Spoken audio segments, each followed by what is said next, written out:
সুপ্রসন্নী দুদিন ছুটির পর প্রাণমেল ক্যান্ডি কুইজ শো জানার আছে বলার আছে অনুষ্ঠানে তোমাদের সবাইকে আমন্ত্রণ জানাচ্ছি। সঙ্গে রয়েছে আমি তাসলিমা। আজ অনুষ্ঠানের শুরুতেই তোমাদেরকে জাদিপাই জলপ্রপাত সম্পর্কে কিছু তথ্য দেব। জাদিপাই জলপ্রপাত বান্দরবান জেলার রুমা উপজেলায় অবস্থিত। এটি বাংলাদেশের প্রশস্ততম জলপ্রপাতগুলোর একটি। জাদিপাই জলপ্রপাত বাংলাদেশের অন্যতম আকর্ষণীয় জলপ্রপাত। কেওকারাডং পাহাড় হতে প্রায় 2 ঘন্টা পায়ে হেঁটে গেলে পাওয়া যাবে এই জলপ্রপাত। তবে পাহাড় চুঁয়ে নামা পানি নামার পথকে বিপজ্জনকভাবে পিচ্ছিল করে রেখেছে। দুর্গম অঞ্চলের এই জলপ্রপাতে বর্ষাকালের পানি প্রবাহ অন্যান্য সময়ের তুলনায় বৃদ্ধি পায় বলে বর্ষা মৌসুমে সৌন্দর্য পিপাসু মানুষ ছুটে যান প্রকৃতির এই আকর্ষণীয় সৌন্দর্য দেখতে। বন্ধুরা, আজ আমাদের সঙ্গে স্টুডিওতে রয়েছেন সঙ্গীত শিল্পী কিশোর পলাশ। এবারে কথা বলছি তার সঙ্গে। স্বাগত আপনাকে আমাদের আজকের কুইজ শোতে। কেমন আছেন? আমি ভালো আছি, আপনি ভালো আছেন? আমিও ভালো আছি। আজ আপনাকে আমাদের মাঝে পেয়ে আমার বেশ ভালো লাগছে। আমারও খুব ভালো লাগছে। আপনি একজন সঙ্গীত শিল্পী, সঙ্গীত তো আমরা অবশ্যই শুনবো, তার আগে একটু জানবো যে বর্তমানে কি নিয়ে ব্যস্ত আছেন। এবছর প্রচুর পরিমাণে কনসার্ট নিয়ে ব্যস্ত ছিলাম। এখন নতুন একক অ্যালবামের কাজ নিয়ে ব্যস্ত আছি। প্রত্যেক রোজার ঈদেই আমার অ্যালবাম প্রকাশিত হয়। এবার কনসার্টের ব্যস্ততার কারণে অ্যালবাম ধরতে পারিনি সময় মতো। তো আশা করছি কুরবানির ঈদে অ্যালবামটি প্রকাশ করব। সেই অ্যালবামের কাজ নিয়েই খুব ব্যস্ত আছি। আচ্ছা আচ্ছা, এই যে বলছিলেন যে কনসার্ট নিয়ে ব্যস্ত ছিলেন আর কি, এখন পর্যন্ত যে কোথায় কোথায় প্রোগ্রাম, এখন পর্যন্ত কনসার্ট করেছেন এখন পর্যন্ত? এখন সারা বাংলাদেশে প্রচুর পরিমাণে কনসার্ট করেছি। এবার তেমন বেশি সহিংসতা ছিল না, রাজনৈতিক সহিংসতা না থাকার কারণে প্রচুর পরিমাণে কনসার্ট হয়েছে বিভিন্ন জেলাতে। বিভিন্ন জেলাতে অনেক কনসার্ট করেছি। আচ্ছা, তো কনসার্টগুলোতে কোন ধরনের গান বেশি করা হয়ে থাকে? আমি মূলত ফোক শিল্পী, আমি লোকসঙ্গীত বেশি পরিবেশন করি। আর কনসার্টে বেশিরভাগ সবাই লোকসঙ্গীতগুলোই শুনতে স্বাচ্ছন্দ্য বোধ করে, আমি তাই করার চেষ্টা করি। আচ্ছা আচ্ছা, তো এখন পর্যন্ত মানে রিসেন্টলি যে কনসার্ট করা হয়েছে সেটাতে কোন ধরনের গানগুলো করেছিলেন? আমি আমার গানই করি, আমি মৌলিক গান করি। মৌলিক গান? জি। আচ্ছা, তাহলে এবার একটু অ্যালবামের দিকে আসি। আপনি বলছিলেন যে প্রতি বছরই অ্যালবাম বের করার একটা প্রবণতা রয়েছে বা করে থাকেন, একটা অ্যালবাম রিলিজ করে থাকেন। তো এবার একটু অ্যালবামের কথা শুনি যে কতগুলো গান রাখার ইচ্ছা রয়েছে আপনার নতুন এই অ্যালবামটিতে। যারা দর্শক শ্রোতা তারা সবসময় বেশি বেশি গান শুনতে চায়, তো ন্যাচারালি 10টা অ্যালবামে 10টা গান রাখি। আমার প্রত্যেকটা অ্যালবামেই 10টি করে গানই রেখেছি দর্শকদের জন্য। আচ্ছা আচ্ছা, দর্শকদের চাহিদা তো আরো বেশি, পারলে আরো বেশি, কিন্তু আসলে আমাদের লিমিটেড থাকে, আমরা ইচ্ছে করলেই করতে পারি না। এই জন্য প্রত্যেক বছর একটা সময় করে আমি অ্যালবাম প্রকাশ করি, খুব ঘন ঘন অ্যালবাম প্রকাশ করি না। তাই এই জন্যে। আচ্ছা, তো কোন ধরনের গানগুলো রেখেছেন অ্যালবামটিতে? আমি বরাবর ফোক গানই করি, মাঝে মাঝে 2-1টা আধুনিক গান করার চেষ্টা করি। আচ্ছা ভাই, আমরা এই অ্যালবামটি নিয়ে তো আরো কথা বলবো। একজন বন্ধু অপেক্ষা করছে, ফোনটা নিয়ে আমরা আবারও আমাদের কথায় ফিরছি। জি। হ্যালো হ্যালো আপু, আমি রিম্পা। কেমন আছো? কি ভালো। আচ্ছা, বলো কোন ক্লাসে পড়ছো? ক্লাস 8-এ। এবার বলো কোন বিভাগটি তোমার পছন্দ? আপু বইয়ের মানুষেরা। বইয়ের মানুষেরা? কোন ক্লাসে পড়ছো আপু তুমি? ক্লাস 8-এ। কোন স্কুল? কুমারখালী বালিকা উচ্চ বিদ্যালয়। খুব ভালো। বড় হয়ে কি হতে চাও? টিচার। প্রশ্নে যাচ্ছি। প্রথম প্রশ্ন, ব্রিটিশ সায়েন্স ফিকশন রচয়িতা আর্থার সি ক্লার্ক কোথায় মৃত্যুবরণ করেন? ক বোগোতা কলম্বিয়া, খ কলম্বো শ্রীলঙ্কা, গ বোস্টন আমেরিকা। বলো। কলম্বো শ্রীলঙ্কা। উত্তর সঠিক। 500 টাকা সমমূল্যের বই তোমার জন্য রইল। আর একটা তথ্য তোমার সঙ্গে শেয়ার করি, তিনি 1956 সালে শ্রীলঙ্কায় আসেন এবং সেখানে 2008 সালে মৃত্যুবরণ করেন। যাচ্ছি পরের প্রশ্নে। হ্যারি পটার এর লেখিকা জে.কে. রাউলিং এর লেখালেখি জগতের ছদ্মনাম কি? ক রবার্ট গেলব্রেথ, খ জুলিয়া রবার্ট, গ ক্লারা ক্যালিসন। বলো। এটাও ঝটপট বলে ফেলো। অপশন ক রবার্ট গেল। আচ্ছা, কেউ কি পাশ থেকে বলে দিল? না তো আপু। নিলাম, উত্তর সঠিক। 500 500 1000 টাকা সমমূল্যের বই তোমার জন্য রইলো। এবার বলো আমি কি যাব তৃতীয় প্রশ্নে? যাব না? যাবো। আচ্ছা, নিয়মটা কি জানা আছে? জি। আচ্ছা, যাচ্ছি। দ্য ক্রনিকেলস অফ নার্নিয়া 7টি উপন্যাসের এই সিরিজটির রচয়িতা কে? ক জ্যাক লন্ডন, খ লুইস ক্যারল, গ সিএস লুইস। এটাও ঝটপট বলে ফেলো। অপশন গ চিনাকড়ি। আচ্ছা, আবার একটু বলো। অপশন গ চিনাকড়ি। আচ্ছা, তুমি ঠিকভাবে দেখেছো তো অপশনটা? অপশন গ। আচ্ছা, নিলাম, উত্তর সঠিক।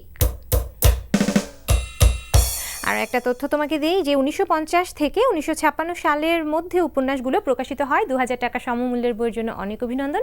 আর একজন বন্ধু আমাদের সঙ্গে রয়েছে। Hello, hello. কে বলছো? শ্রেয়া। আচ্ছা, কোন ক্লাসে পড়ছো? ক্লাস 9। এবার বলো কোন বিভাগটি তোমার পছন্দ? খেলার মাঠ। খেলার মাঠ। হ্যাঁ। আচ্ছা, কোন খেলা বেশি পছন্দ করো? ক্রিকেট। ক্রিকেট। প্রশ্নে যাচ্ছি। প্রথম প্রশ্ন, 2016 সালের অলিম্পিক গেমস কতটি ভেন্যুতে অনুষ্ঠিত হবে? ক 32টি, খ 30টি, গ 28টি। জলদি বলে ফেলো। আচ্ছা, তুমি বলেছো 30টি, নিলাম। আন্তরিকভাবে দুঃখিত, উত্তরটি তো সঠিক হলো না। সঠিক উত্তর হচ্ছে ক 32টি, জানা হলো।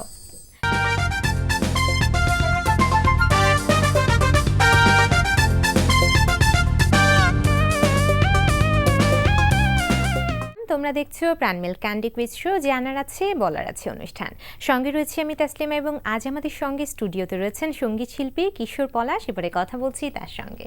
ভাইয়া, আমরা বিরতির আগে আপনার আপকামিং অ্যালবামটি নিয়ে কথা বলছিলাম যে 10টি গান রেখেছেন আপনার এই অ্যালবামটিতে। তো এবার একটু জানবো যে কোন ধরনের গানগুলো রেখেছেন এই অ্যালবামটিতে। এগুলো কি আধ্যাত্মিক ধরনের নাকি একটু লোকসঙ্গীত? অবশ্যই আধ্যাত্মিক। আমি সাধারণত বাণী প্রধান গান করে থাকি, এজন্য গীতিকারদের প্রাধান্য দিই বেশি। আচ্ছা, তো সঙ্গীত আয়োজনে কারা রয়েছেন? বরাবরের মতো আমার প্রত্যেকটি অ্যালবামই এফ এ সুমন ফিচারিং, আমার শ্রদ্ধেয় বড় ভাই এফ এ সুমন প্রত্যেকটি অ্যালবামের ফিচারিং করেন এফ এ সুমন ভাই। এবারও তার ব্যতিক্রম নয়, এফ এ সুমন ভাই আমার অ্যালবামের সঙ্গীতায়োজন করছেন। আচ্ছা আচ্ছা, তো হ্যাঁ, গান নিয়ে এত কথা হচ্ছে, এখন একটা গান না শুনলে ভালো লাগবে না। একটা গান শুনতে খুব ইচ্ছে করছে এখন। কোন গানটি শোনাবেন? ঠিক আছে, খালি গলায় শুনিয়ে দিই। ঠিক আছে, শুনি আমরা। আমার প্রথম অ্যালবাম জয়গুরু, যে গানটি করছি টাইটেল সং ছিল। গানটির কথা এবং সুর পাগল হাসান, গানটি করছি। ঠিক আছে, শুনি আমরা। ভালোবেসে ঘর বান্ধিলাম সোনা বন্ধুর ভাঙানায়, ভালোবেসে ঘর বান্ধিলাম সোনা বন্ধুর ভাঙানায়, মনে লয় ডুবিতাম যমুনায়, মনে লয় ডুবিতাম যমুনায়,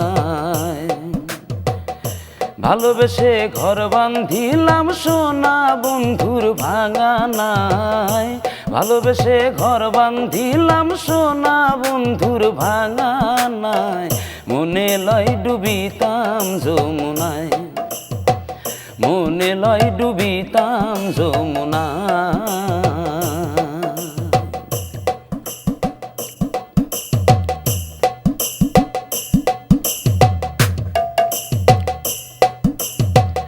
আগে তো কইলা না রে বন্ধে এমনি যাবে দিনহাল,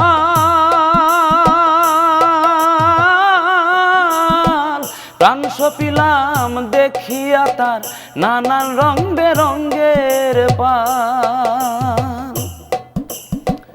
আগে তো কইলা না রে বন্ধে এমনি যাবে দিনহাল, প্রাণ সপিলাম দেখিয়া তার নানান রং বেরঙ্গের পাল। সব দুই আংলা পোড়া কপাল, সব দুই আংলা পোড়া কপাল, ঘুমটিতে পানি চুয়ায়, মনে লয় ডুবিতাম যমুনায়, মনে লয় ডুবিতাম যমুনায়। ভালোবেসে ঘর বান্ধিলাম সোনা বন্ধুর ভাঙানায়, ভালোবেসে ঘর বান্ধিলাম সোনা বন্ধুর ভাঙানায়, মনে লয় ডুবিতাম যমুনায়, মনে লয় ডুবিতাম যমুনায়।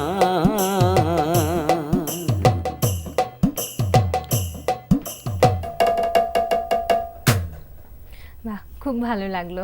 এবং এই মুহূর্তে আপনি বলছিলেন গানের কথা আছে, একটা বন্ধু, একটা শব্দ আছে। আমাদের একজন বন্ধু অপেক্ষা করে আছে, ফোনটা নিয়ে আমরা আবার আমাদের কথায় দিচ্ছি। হ্যালো, হ্যালো, আমি প্রীতম। কেমন আছো? ভালো। আচ্ছা, বলো কোন বিভাগ থেকে প্রশ্ন করব তোমাকে? জানা অজানা, জানা অজানা। কোন ক্লাসে পড়ছো? ক্লাস 5, কোন স্কুল? বুলবার্ড pre cadet school. আচ্ছা, প্রশ্নে যাচ্ছি। প্রথম প্রশ্ন, জলবায়ু পরিবর্তন বিষয়ক প্যারিস চুক্তি স্বাক্ষরের জন্য উন্মুক্ত করা হয় ক 22 এপ্রিল 2016, খ 14 মার্চ 2015, গ 3রা এপ্রিল 2016। ঝটপট বলে ফেলো। 14 মার্চ 2015। নিলাম, এটা জানা উচিত ছিল। দুঃখিত, উত্তরটি সঠিক হলো না। সঠিক উত্তর হচ্ছে ক 22 এপ্রিল 2016। জানা হলো। আরও একজন বন্ধু আমাদের সঙ্গে রয়েছে। হ্যালো, হ্যালো আপু, কে বলছো? আমি সাব্বির। আচ্ছা, কোন ক্লাসে পড়ছো? আপু ক্লাস 8-এ। এবার বলো কোন বিভাগ থেকে প্রশ্ন নিয়ে কুইজে অংশগ্রহণ করতে চাও? জানা অজানা। জানা অজানা। হ্যাঁ। ঠিক আছে, তোমাকে প্রশ্ন করার মাধ্যমে এই বিভাগটি আজকের মতো শেষ হয়ে যাচ্ছে। প্রশ্নে যাচ্ছি। প্রথম প্রশ্ন, এশীয় অবকাঠামো বিনিয়োগ ব্যাংকের সদর দপ্তর কোথায়? ক কুয়ালালামপুর, মালয়েশিয়া, খ দোহা, কাতার, গ বেইজিং, চীন। বলে ফেলো জলদি। দোহা, কাতার। আচ্ছা, আরেকবার একটু বলো। দোহা, কাতার। আচ্ছা, তুমি বলেছো অপশন খ দোহা, কাতার। আন্তরিকভাবে দুঃখিত, উত্তরটি সঠিক হয়নি। সঠিক উত্তর হচ্ছে গ বেইজিং, চীন। ঠিক আছে, জানা হলো। হ্যাঁ, আপনার কাছে ফিরে আসি। এতক্ষণ পর্যন্ত আপনার আপকামিং অ্যালবামের কথা বলছিলাম। এবার একটু জানবো যে এখন পর্যন্ত 3টি একক অ্যালবাম রিলিজ পেয়েছে আপনার। প্রথম অ্যালবাম ছিল জয়গুরু। সেই অ্যালবামটি সম্পর্কে একটু জানবো এবার, যে কোন ধরনের গানগুলো ছিল অ্যালবামটিতে এবং সঙ্গীত আয়োজনে কারা ছিলেন? অ্যালবামটিতে আধ্যাত্মিক ফোক গান ছিল। অ্যালবামটির সঙ্গীতায়োজন করেছিলেন আমার শ্রদ্ধেয় বড় ভাই এফে সুমন, যিনি আমাকে আজকের কিশোর পলাশ এই সঙ্গীতের প্ল্যাটফর্মে দাঁড় করিয়েছেন। আচ্ছা, আসলে ভাইয়ের জন্য আজকে হয়তো। আচ্ছা, তো কতগুলো গান রেখেছিলেন অ্যালবামটিতে? 10টি গান রেখেছিলাম। অ্যালবামে 10টি গান ছিল। তো কত সালে রিলিজ পেয়েছিল অ্যালবামটি? জয়গুরু অ্যালবামটি আমার 2013 সালে জি সিরিজের ব্যানার থেকে এসেছিল। আচ্ছা, তো দর্শক শ্রোতাদের কাছ থেকে কেমন সাড়া পেয়েছিলেন?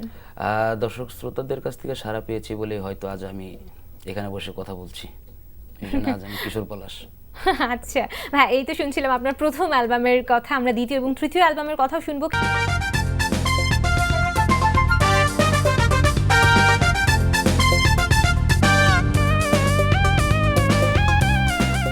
তোমরা দেখছো প্রাণমেল ক্যান্ডি কুইজ শো, জানার আছে বলার আছে অনুষ্ঠান। এখন আমরা খেলবো ছবির গ্যালারি বিভাগ নিয়ে। দেখছি ফোন লাইনে কোন বন্ধু রয়েছে। হ্যালো, হ্যালো, আসসালামু আলাইকুম। ওয়ালাইকুম আসসালাম, কে বলছো? আপু আমি সাইফা। কেমন আছো? ভালো। জানো তো এখন কোন বিভাগ নিয়ে খেলবো আমরা? জি আপু। ছবির গ্যালারি বিভাগ। তুমি ছবিটা দেখো, আমি প্রশ্নটা বলছি। প্রথম প্রশ্ন, ইনি একজন বাঙালি সাংবাদিক ও লেখক, তার নাম বলো। ক বিপিন চন্দ্র পাল, খ শিবনাথ শাস্ত্রী, গ বিজয় কৃষ্ণ। ঝটপট বলে ফেলো, জলদি বলতে হবে, সময় চলে যাচ্ছে। বিপিন চন্দ্র পাল। আচ্ছা, আবার একটু বলো। অপশন ক বিপিন চন্দ্র পাল। আচ্ছা, উত্তর সঠিক। 500 টাকা সমমূল্যের বই রইল তোমার জন্য। যাচ্ছি পরের প্রশ্নে। ছবির এই টেনিস তারকার নাম বলো। ক ইভো কার্লোভিচ, খ অ্যান্ডি মারে, গ কেভিন অ্যান্ডারসন। ছবিটা দেখো ভালোভাবে, পুরো অপশনটা বলতে হবে। আপু অপশন গ কেভিন অ্যান্ডারসন। আচ্ছা, নিলাম। আন্তরিকভাবে দুঃখিত, উত্তরটি সঠিক হলো না। সঠিক উত্তর হচ্ছে ক ইভো কার্লোভিচ। ঠিক আছে, জানা হলো। হ্যাঁ, আপনার কাছে ফিরে আসি। এর আগে আমরা আপনার প্রথম অ্যালবামটির কথা শুনছিলাম বিরতির আগে। এবার দ্বিতীয় এবং তৃতীয় অ্যালবাম নিয়েও কথা বলবো। তার আগে একটা গান শুনে ফেলি। কোন গানটি শুনবো? একটু ছোট্ট করে গান শুনে ফেলি। আমার ভবের বাড়ি অ্যালবামে একটি গান করছি। অ্যালবামটি গানটির গীতিকার এবং সুরকার শ্রদ্ধেয় কারণ আমিরউদ্দিন সাহেব। প্রেমিক ছাড়া প্রেমের মানুষ বাঁচে না দেখো, প্রেমিক ছাড়া প্রেমের মানুষ বাঁচে না, যৌবন গেলে আর প্রেম হবে না। প্রেমিক ছাড়া প্রেমের মানুষ বাঁচে না দেখো, প্রেমিক ছাড়া প্রেমের মানুষ বাঁচে না, যৌবন গেলে আর প্রেম হবে না, যৌবন গেলে আর প্রেম হবে না। প্রথম দেখা নয়নে তারপর আলাপনে, প্রাণে প্রাণে মিশে গেলে ভুলে থাকা যায় না। জ্ঞানীগণ যাহা কয় মিলনে প্রেম সত্য নয়, জ্ঞানীগণ যাহা কয় মিলনে প্রেম সত্য নয়। যদি আজকে চাঁদ দেখা যায়, যদি আজকে চাঁদ দেখা যায়, দুই অঙ্গে হয় একজনা, যৌবন গেলে আর প্রেম হবে না, যৌবন গেলে আর প্রেম হবে না।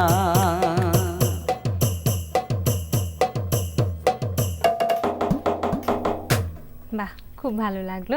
আচ্ছা, এবার বলছিলাম যে দ্বিতীয় এবং তৃতীয় অ্যালবামের কথা শুনবো। এবার একটু দ্বিতীয় এবং তৃতীয় অ্যালবামের প্রসঙ্গে আসি। দ্বিতীয় অ্যালবামটা নিয়ে শুনবো। ভবের বাড়ি অ্যালবামটি ছিল, শ্রোতাদের কাছ থেকে কেমন সাড়া পেয়েছিলেন?